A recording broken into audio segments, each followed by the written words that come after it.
കാത്തുനിന്ന ഭാര്യയുടെ സ്കൂട്ടറിൽ കയറി പ്രതി കടന്നു കളഞ്ഞു. സ്റ്റേഷൻ വളരെ പരിമിതമായ സൗകര്യങ്ങളിൽ പ്രവർത്തിക്കുന്നു. നമസ്കാരം, ഞാനിപ്പോൾ നിൽക്കുന്നത് കിളികൊല്ലൂർ പോലീസ് സ്റ്റേഷനിലാണ്.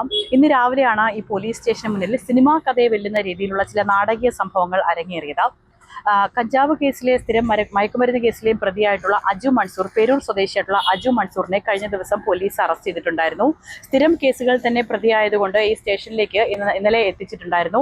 ഇതിന് പിന്നാലെ മൊഴിയെടുക്കുന്നതിനും മറ്റ് തെളിവെടുപ്പിനൊക്കെ ആയിട്ട് ഇവിടെ നിന്ന് പുറത്തേക്ക് ഇറങ്ങുന്ന സമയത്ത് കാത്തുനിന്ന ഭാര്യയുടെ സ്കൂട്ടറിൽ കയറി പ്രതി കടന്നു കളഞ്ഞു. വളരെ നാടകീയമായ രംഗങ്ങളാണ് നടന്നിരിക്കുന്നത്. ഏതായാലും വലിയ രീതിയിലുള്ള ഒരു നാണക്കേട് ഇപ്പോൾ സംഭവിച്ചിരിക്കുന്നത്. കാരണം ഇവിടെ ഡ്യൂട്ടിയിലുണ്ടായിരുന്ന പോലീസുകാരൊന്നും തന്നെ സംഭവ സ്ഥലത്തില്ലായിരുന്നു. ഈ തക്കം നോക്കിയാണ് സ്കൂട്ടറുമായി കാത്തുനിന്ന ഭാര്യയുടെ വണ്ടിയിൽ കയറി രക്ഷപ്പെട്ടു കളഞ്ഞത്. പ്രതിക്കായുള്ള തിരച്ചിൽ ഇപ്പോൾ ഊർജിതമാക്കിയിരിക്കുകയാണ്. ഉന്നത പോലീസ് ഉദ്യോഗസ്ഥരൊക്കെ തന്നെ വലിയ രീതിയിലുള്ള അന്വേഷണത്തിന് ഉത്തരവിട്ടിട്ടുണ്ട്. കാരണം ഈ സംഭവം നടക്കുമ്പോൾ പോലീസ് സ്റ്റേഷന് മുന്നിൽ പാറാവ് ഡ്യൂട്ടിയിൽ പോലും ആരും ഉണ്ടായിരുന്നില്ല എന്നുള്ളതാണ് ഒരു പ്രധാന വസ്തുത. ഏതായാലും വലിയ നാണക്കേടിന് വഴിവെച്ചിരിക്കുന്നു. ഈ കേസിലെ പ്രതി നിരവധി തവണ ഈ കഞ്ചാവ് കേസിലും MDMA കേസിലും ഒക്കെ തന്നെ പ്രതിയാണ്. അജു മൻസൂറിനായിട്ടുള്ള തിരച്ചിൽ ഇപ്പോൾ ഊർജിതമാക്കിയിട്ടുണ്ട്. പോലീസ് സ്റ്റേഷനിൽ നിന്നും ഈ ഭാഗത്തേക്കുള്ള CCTV ദൃശ്യങ്ങളാണ് ഇപ്പോൾ കേന്ദ്രീകരിച്ചിരിക്കുന്നത്.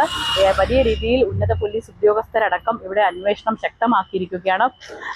കിളികൊല്ലൂർ പോലീസ് സ്റ്റേഷനെ സംബന്ധിച്ചിടത്തോളം നിരവധി കേസുകൾ, ഈ കഞ്ചാവ് കേസുകളുമായി ബന്ധപ്പെട്ട് നിരവധി പ്രതികളാണ് വർഷം തോറും ഇവിടെ എത്തുന്നത്. പക്ഷേ ഇതാദ്യമായാണ് ഇത്തരത്തിൽ നാടകീയമായ രീതിയിൽ ഒരു ഭാര്യയ്ക്കൊപ്പം കടന്നു കളഞ്ഞിരിക്കുന്നത്. ഏതായാലും ഈ സോഷ്യൽ മീഡിയയിലൊക്കെ ഈ വാർത്ത വന്നതിന് ശേഷം ഭാര്യയെക്കുറിച്ച് ചക്കിക്കൊത്ത ചങ്കരൻ, അല്ലെങ്കിൽ നല്ല ചങ്കുറപ്പുള്ള, അതായത് കലിപ്പന്റെ കാന്താരി, ഇങ്ങനെയുള്ള കമന്റുകളൊക്കെയാണ് വരുന്നത്. അപ്പോൾ അതൊക്കെ തന്നെ ശരിക്കും നമുക്ക് ഒരു തമാശ രൂപത്തിൽ തോന്നാമെങ്കിലും ഈ ഒരു വിഷയം വളരെ ഗൗരവമായി തന്നെ കാണേണ്ടതാണ്. ഏതായാലും ഈ സ്റ്റേഷന് വലിയ രീതിയിലുള്ള ഒരു തലവേദന തന്നെ ആയിരിക്കുന്നു ഈ പ്രതിയെ കൊണ്ട്.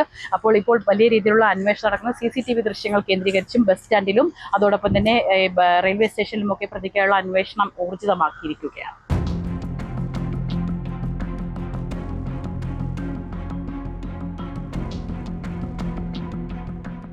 ഏകദേശം മൂന്നാം കുറ്റിയിൽ നിന്നും അകത്തേക്ക് ഒരു 300 മീറ്ററോളം ഉള്ളിലേക്ക് വരുമ്പോഴാണ് കിളികൊല്ലൂർ പോലീസ് സ്റ്റേഷൻ. അതുകൊണ്ട് തന്നെ ഈ ഭാഗത്തേക്ക് ഒരു 3-4 റോഡുകൾ തിരിയുന്ന വളവുകൾ നമുക്ക് കാണാൻ സാധിക്കും. അതുകൊണ്ട് തന്നെ ഏത് രീതിയിലേക്കും പെട്ടെന്ന് തന്നെ മൂവ് ചെയ്ത് പോകാനുള്ളൊരു സാധ്യത കാണുന്നുണ്ട്. അതുകൊണ്ട് തന്നെ ഈ പ്രതികൾ എങ്ങോട്ടേക്കായിരിക്കും രക്ഷപ്പെട്ടിട്ടുണ്ടാവുക, രക്ഷപ്പെടാനുള്ള സാധ്യത വളരെ കൂടുതലുള്ളൊരു മേഖലയായിട്ട് തന്നെ നമുക്കിത് കാണാൻ കഴിയും. ഇനിയുള്ളത് CCTV ദൃശ്യങ്ങൾ കേന്ദ്രീകരിച്ചുള്ള അന്വേഷണം മാത്രമാണ്. ഇപ്പോൾ നിർമ്മാണത്തിലിരിക്കുന്ന ഈ കെട്ടിടത്തിന്റെ പണികൾ വേഗം പൂർത്തിയാക്കാൻ ഈ പോലീസുകാർക്ക് വളരെ സൗകര്യമായ രീതിയിൽ ഇങ്ങോട്ട് മാറ്റാം. അതുകൊണ്ട് തന്നെ ഈ നിർമ്മാണ പ്രവർത്തനങ്ങൾ വളരെ വേഗത്തിലാക്കണമെന്നൊരു ആവശ്യമുണ്ട്. ഒപ്പം തന്നെ ഈ പിന്നിൽ കാണുന്ന വൃക്ഷങ്ങൾ വളരെ അപകടകരമായ രീതിയിൽ വർഷങ്ങളായി കാലപ്പഴക്കം ചെന്ന വൃക്ഷങ്ങളുണ്ട്.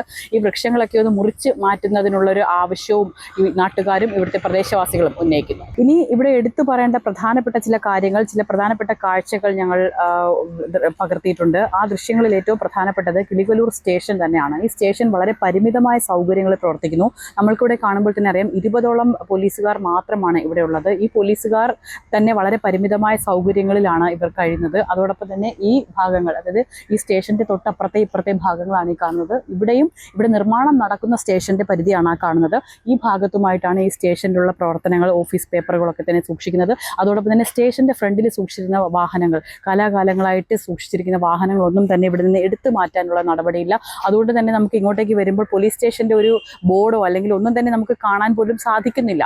അതൊരു വലിയ എടുത്തു പറയേണ്ട ഒരു കാര്യം തന്നെയാണ്. അതോടൊപ്പം തന്നെ ഈ സ്റ്റേഷൻ ഏകദേശം കാലപ്പഴക്കം ചെന്നൊരു കെട്ടിടം തന്നെ ആയതുകൊണ്ട് തന്നെ ഒരു പ്രതിയെ സംബന്ധിച്ചിടത്തോളം ചാടിപ്പോകാനുള്ള സാധ്യതകൾ വളരെ കൂടുതലായി കാണുന്നുണ്ട്. അതോടൊപ്പം തന്നെ ഈ മഴക്കാലത്ത് നമുക്ക് ഈ വീടുകളിലൊക്കെ നമ്മൾ വെള്ളം കെട്ടിക്കിടക്കുമ്പോഴൊക്കെ ഹരിതകർമ്മ സേനക്കാരൊക്കെ വന്ന് നമ്മളെ വഴക്കൊക്കെ പറയാറുണ്ട്. പക്ഷെ അതുപോലെ തന്നെ നോക്കൂ, ഈ വെള്ളം വീഴാനുള്ള ഓവുകളൊക്കെ തന്നെ ഇങ്ങനെ പ്ലാസ്റ്റിക് കൊണ്ട് മൂടി വെച്ചിരിക്കുന്നു. ഇങ്ങനെയുള്ള ചില കാഴ്ചകളാണ് ഞങ്ങൾ നിങ്ങൾക്ക് മുമ്പിലേക്ക് എത്തിക്കുന്നത്. കാരണം വളരെ പരിമിതമായ സൗകര്യങ്ങളിൽ സ്റ്റേഷൻ പ്രവർത്തിക്കുന്നു. അതോടൊപ്പം തന്നെ പുതിയ സ്റ്റേഷന്റെ നിർമ്മാണ പ്രവർത്തനങ്ങൾ വളരെ കഴിഞ്ഞ ഒരു വർഷം മുൻപ് വരുമ്പോഴും ഈ പരിമിതമായ സൗകര്യങ്ങൾ തന്നെയായിരുന്നു. ഈ കെട്ടിടത്തിന്റെ നിർമ്മാണ പ്രവർത്തനങ്ങൾ ഇഴഞ്ഞു നീങ്ങുന്നുണ്ട് എന്നൊക്കെ തന്നെ അഭിപ്രായമുണ്ട്. അതോടൊപ്പം ഈ ഇത്തരത്തിൽ വലിയ രീതിയിലുള്ള ചില പ്രശ്നങ്ങൾ നമ്മുടെ ഈ സ്റ്റേഷനെ സംബന്ധിച്ചിട്ടുണ്ട്. ഇവിടുത്തെ നിർമ്മാണ പ്രവർത്തനങ്ങൾ കുറച്ച് വേഗത്തിലാക്കാമെങ്കിൽ ഒരുപക്ഷെ ഇവർക്ക് കുറച്ച് സൗകര്യമുള്ള രീതിയിലിരുന്ന് ജോലി ചെയ്യാനുള്ള ഒരു ഇടം കൂടി കണ്ടെത്താനാകുമെന്നാണ് ഞങ്ങൾ പറയുന്നത്. ഏതായാലും 20ഓളം പോലീസുകാർ ശരിക്കും ജയിലിൽ കിടക്കുന്ന പോലെ ഒരു അവസ്ഥയിലാണ് ഞങ്ങൾ ചെന്ന് കാണുന്നത്. അത്രത്തോളം പരിമിതമായ സൗകര്യങ്ങളിലാണ് ഈ സ്റ്റേഷൻ പ്രവർത്തിക്കുന്നത് എന്നുകൂടി ഞങ്ങൾ സാക്ഷ്യപ്പെടുത്തുന്നു. അൻഷാദിനൊപ്പം ബിൽവാനിസ് ഡിസ്മേൻസ്.